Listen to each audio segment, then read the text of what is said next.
The world of genuinely quick, affordable sports bikes available for less than rupees 2.5 lakhs has been dominated by one player in India, the KTM RC390. Now, however, TVS's highly acclaimed new Apache RR310 is here to change that. And today, we're going to answer a question a lot of you have been asking. Which of these two bikes is the right one to buy? Let's start with an area where both bikes excel: design. The KTM is the older of the two by a number of years, but it remains a strikingly handsome machine.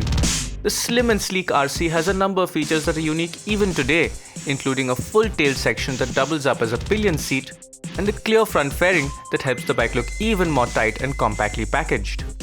The Apache RR310, meanwhile, received a hugely positive response to its design, which was inspired by the wild Akula concept from 2016. It also gains a few segment firsts, including a pair of bi-LED headlamps and a new vertically stacked instrument cluster. The screen looks a bit cluttered, but it offers the most information we've seen on any bike at this price point, including a lap timer, 0 to 60 timer, a numeric engine temperature gauge, and much more. The TVS also edges ahead when it comes to the finer details, and it carries slightly higher levels of overall fit and finish. Now, I'm a huge fan of the KTM's ripped and mean design, but there's no doubt that TVS has done a fantastic job with the RR310. Now, it may be the smaller bike in terms of displacement, but take the badges off and you'd swear that this is the bigger and more powerful machine. Motorcycles that have racy fairings and clip-on handlebars usually have committed riding positions to match, but there are some differences in the way you sit on both these bikes. The KTM has a riding position that's exactly what you'd expect going with its aggressive and sporty design. The feet are quite high up and there's a stretch forward and down to the clip-ons. And finally, the seat is quite firm, which makes the riding position even more committed. The RR, meanwhile, does a good job of balancing its sportiness with comfort. The peg position isn't too committed, the bars are higher and closer to the rider, and after the KTM's firm seat, the RR's softer perch is very inviting. The KTM's 373.2cc motor is now 5 years old, but it has picked up a few revisions for 2017. This includes a new ride-by-wire throttle and a larger side-slung exhaust, which results in a smoother and more refined exhaust note. Peak power remains 43.5 HP, but the bike has gained a small increase in torque to take the total to 36 Nm. These numbers are just as impressive today as they were 5 years back, but the KTM's engine is only truly happy when you're wringing its neck out on the open road. There's just no matching the KTM's thrilling and aggressive power delivery. It feels tangibly quicker anywhere in the rev range, and that's despite the fact that the RR came surprisingly close in our acceleration tests. But that's only half the story, because the TVS takes on a very different demeanor when the traffic inevitably thickens and the speeds reduce to a very realistic crawl. The RR's 312cc motor is shared with the BMW G310R, and it produces a healthy 34 horsepower. While this is nearly 10 horses down on the KTM, it still makes for very exciting performance, but not quite as manic. Where the TVS really excels though is in how manageable it feels in real-world conditions.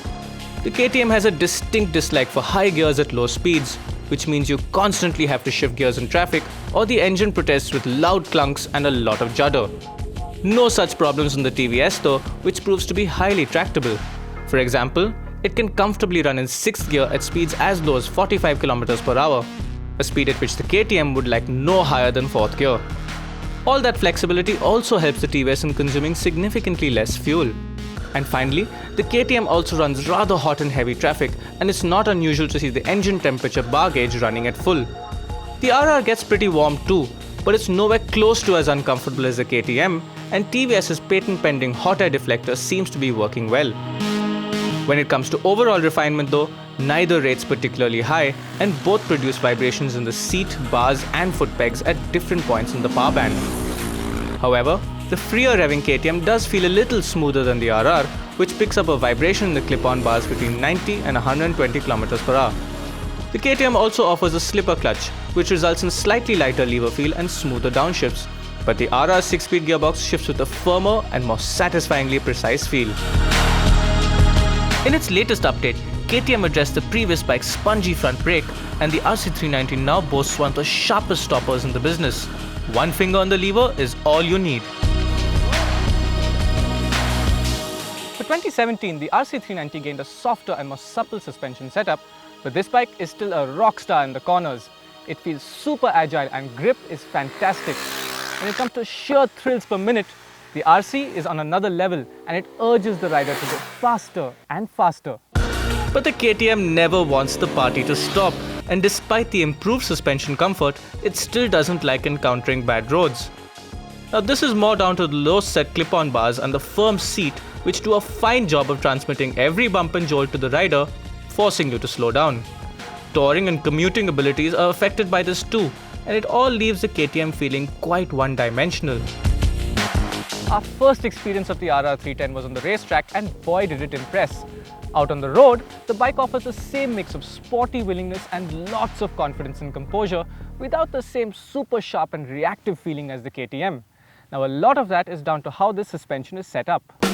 The TVS's suspension does a much better job of matching support under aggressive riding with comfort for real-world situations.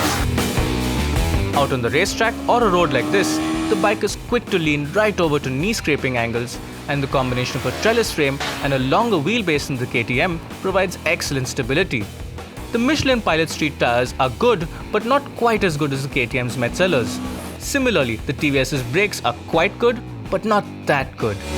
Where the RR shines bright though is in its ability to comfortably soak in the kind of bumps, potholes and imperfections that shake the KTM up. Mix in the comfortable riding position and tractable motor, and you have a significantly more appropriate city or long distance machine.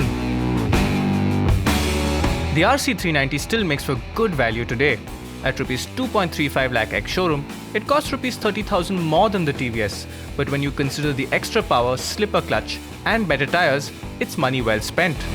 The TVS meanwhile offers a more rounded package, and this is evident in its higher levels of quality and more easily accessible performance. Above all else, riding these two bikes back to back for 2 days and over 600 kilometers has highlighted that one of them was clearly designed keeping the Indian environment in mind.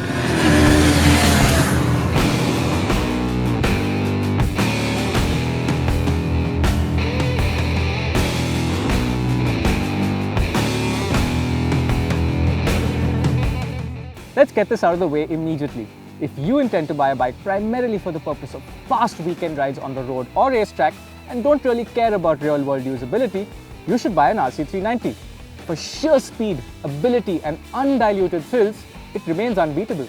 The RR310 meanwhile offers a different experience, and quite frankly one that was missing from this segment. This is the kind of bike that will happily take on a blast on a road or racetrack, comfortably handle a long highway ride back home, and even be a willing partner for the daily grind of a big city commute. It's this collective range of abilities that the single-minded RC390 simply cannot offer. And this is what makes the RR310 a convincing winner of this comparison.